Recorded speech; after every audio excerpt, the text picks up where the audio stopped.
Hi hello नमस्ते मंडळी.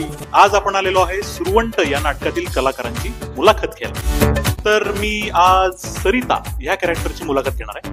तर जाणून घेऊया, चला माझ्यासोबत. तर तिला काय विचारता? मी सरिता आहे. तिचं काय तर लहान आहे ती. सरिता तर मी आहे.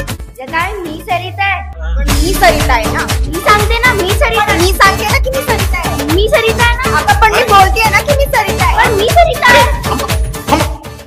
सरिता सरिता सरिता उगीच काहीतरी आपण सरिता काय आहे ते आपण नंतर बघून घेऊ.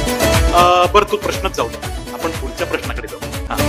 तर पुढचा प्रश्न मी यांना हा विचारणार आहे की नाटकामध्ये जो एक नाजूक मोड आहे, ज्या मोड मध्ये एक किस्सा घडतो, तो किस्सा आहे एका बरोबर आहे समजलं मी. तर मंडळी, मी तर नाटक पाहिलेलं आहे, पण तुम्ही कुठं पाहिलंय ना अजून. तर त्यामुळं हा आता मी जो वाला किस्सा म्हणलो, तो जर पाहायचा असेल तर संध्याकाळी 7 वाजता 26 नोव्हेंबरला रामकृष्ण मोरे नाट्यगृहात सुरवंट नक्की या.